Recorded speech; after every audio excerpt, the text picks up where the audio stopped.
Hello विद्यार्थी मित्रों, तो आप सभी का स्वागत करते हैं हमारे इस YouTube चैनल यूनिक एकेडमी के अंदर। तो विद्यार्थी मित्रों, आज हम कक्षा 10 विषय सामाजिक विज्ञान नवनीत असाइनमेंट 2025 फर्स्ट एग्जाम का विभाग नंबर सी चैप्टर नंबर 4 बताने जा रहे हैं आपको। पहला क्वेश्चन है, अमीर खुसरो का परिचय दो। तो आंसर आपके सामने है। अमीर खुसरो इस समय के सबसे महान साहित्यकार माने जाते थे। कब? मध्यकालीन साहित्य में ही अमीर खुसरो की स्टोरी है। उस समय एक अमीर खुसरो महान साहित्यकार माने जाते थे। वे एक कवि थे, वे एक इतिहासकार थे, रहस्यवादी संत थे और संगीतकार भी थे। खुसरो के गुरु सुप्रसिद्ध हजरत निजामुद्दीन औलिया उनके गुरु थे। यानी अमीर खुसरो के गुरु कौन थे? हजरत निजामुद्दीन औलिया। उनकी महत्वपूर्ण रचनाओं में आशिका, नूर शिपिहर, किरातुल शाहयान का समावेश होता है। इसके अलावा उन्होंने अनेक काव्य ग्रंथ को भी लिखा है। उन्होंने अपने आप पर भारतीय होने का गर्व भी किया है। उन्होंने ये तो किया है, इसीलिए वे भारत की पृथ्वी पर का स्वर्ग मानते, यानी इसलिए वे भारत को पृथ्वी पर का स्वर्ग मानते। यानी अमीर खुसरो भारत में रहकर भारत में बहुत कुछ योगदान दिए और उन्हें गर्व होता था कि मैं भारत में पैदा हुआ हूँ। और वह पृथ्वी पे जितने भी देश हैं भारत को स्वर्ग मानते थे। उन्होंने अपनी पुस्तकों में भारत का वातावरण, भारत की सुंदरता, भारत की इमारत और ज्ञान विज्ञान की खूब प्रशंसा की है। ठीक है। वे दृढ़ रूप से मानते थे कि हिंदू धर्म का शासत्व कई तरह इस्लाम के साथ मिलता जुलता है। वो बोलना चाहते थे हिंदू धर्म और इस्लाम धर्म मिलता जुलता है। वे दिल्ली के निकट के क्षेत्र में बोली जाने वाली भाषा को हिंदवी कहते थे और उसे अपनी मातृभाषा मानते थे। अमीर खुसरो दिल्ली के पास में जो भाषा बोली जाती थी हिंदवी, दिल्ली के पास में जो भी भाषा बोली जाती थी हिंदी, उसे अमीर खुसरो हिंदवी बोलते थे और उसे अपनी मातृभाषा। इस भाषा में उन्होंने कई कविताएं लिखी। उन्होंने हिंदी और फारसी को मिलाकर द्विभाषी चौपाई और दोहे भी लिखे। उनके द्वारा शुरू की गई यह स्वस्थ परंपरा उनके बाद भी सदियों तक चलती रही। विद्यार्थी मित्रों, यह है हमारा अमीर खुसरो का परिचय। आप स्क्रीनशॉट पाड़ सकते हो। ठीक है। नेक्स्ट क्वेश्चन नंबर 2, महाकाव्य के रूप में महाभारत और रामायण की चर्चा करो। तो भारत के दो मुख्य महाकाव्य, एक रामायण एक और महाभारत है। इन महाकाव्यों का वर्तमान स्वरूप तो ईस्वी सन की दूसरी सदी से प्राप्त हुआ। राइट। रामायण में अयोध्या के राजा रामचंद्र की कथा है। यह महाकाव्य महाभारत की अपेक्षा काफी छोटा है, यानी महाभारत काफी बड़ा है रामायण की तुलना में। उसमें अनेक रोचक घटनाएं तथा साहसों का वर्णन भी किया गया है। किसमें? महाभारत और रामायण में। महाभारत में लगभग 1,00,000 श्लोक हैं। कितने श्लोक हैं? 1,00,000। वह विश्व का सबसे बड़ा काव्य ग्रंथ है। यानी महाभारत में 1,00,000 श्लोक है। यानी विश्व का सबसे बड़ा काव्य ग्रंथ कौन है? महाभारत है। पांडव एवं कौरवों के बीच जो युद्ध हुआ, यही इसका मुख्य विषय है। महाभारत का मुख्य विषय पांडव और कौरव के बीच का युद्ध।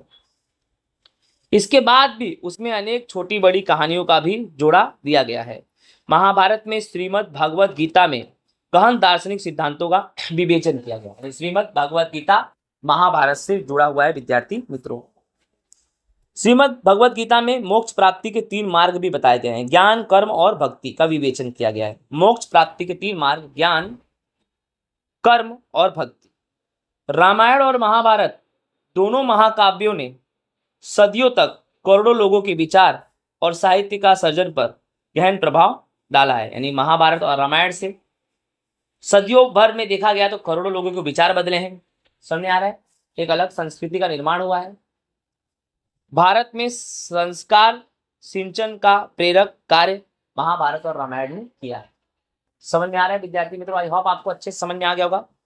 ये हमारा क्वेश्चन नंबर 2 है। राइट। आप स्क्रीनशॉट पाड़ सकते हो। कंप्लीट।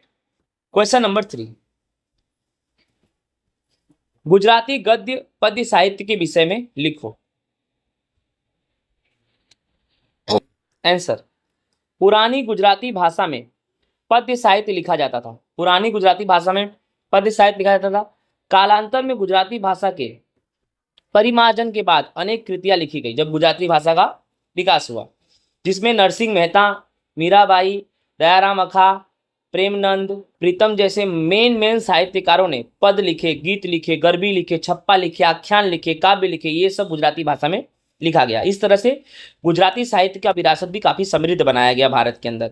इसके पश्चात नर्मद नवल राम, महिपत राम, रूपम राम, नीलकंठ, गोवर्धन राम, त्रिपाठी, किशोरलाल मसरूवाला, पन्नालाल पटेल, उमाशंकर जोशी जैसे अनेक साहित्यकारों ने गुजराती साहित्य को खूब समृद्ध बनाया था। आदि कालांतर से ये कृतियां लिखी गई थी। ओके विद्यार्थी मित्रों, आई होप ये गुजराती गद्य पद्य साहित्य है, काफी छोटा है, आप इसे अच्छे से याद कर लेना, एग्जाम में काम आएगा। Next question most time P question है, most time P first exam के लिए। भारत में वेद कितने हैं और कौन कौन से, समझाओ। वेद का अर्थ होता है ज्ञान, अगर तुम्हें किसी चीज का ज्ञान हो उसी को वेद बोलते हैं। और वेद के 4 प्रकार है, ऋग्वेद, सामवेद, यजुर्वेद, अथर्ववेद। ऋग्वेद भारतीय साहित्य का प्राचीनतम ग्रंथ ऋग्वेद है। इसमें कुल 1088 ऋचाएं हैं और ऋग्वेद को 10 भागों में बांटा गया है। इन ऋचाओं में से अधिकांश देवों की है। ऋचाओं का मतलब है श्लोक, यानी अधिकांश श्लोक ऋग्वेद में किसके हैं, देव भगवानों के हैं। ऋग्वेद के बाद दूसरे 3 वेदों की रचना की गई। उसके बाद सामवेद आए। सामवेद की रचना ऋग्वेद के बाद मानी जाती है।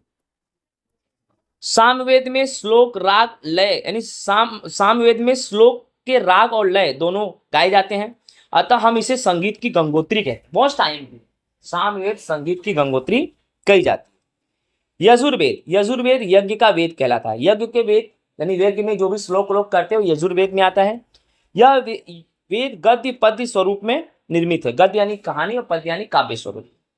उसमें यज्ञ के समय बोली जाने वाली मंत्र, क्रियाओं और विधियों का भी वर्णन किया गया है। अथर्ववेद में अनेक प्रकार के कर्मकांड और संस्कारों का वर्णन किया गया है। अलग अलग प्रकार के कर्मकांड और संस्कारों का वर्णन अथर्ववेद में किया गया है। तो विद्यार्थी मित्रों, इस तरह से हमारा विभाग नंबर सी का चैप्टर नंबर 4 होता है पूरा। आई होप विद्यार्थी मित्रों आप सभी को समझ में आया होगा। जय हिंद, राधे राधे।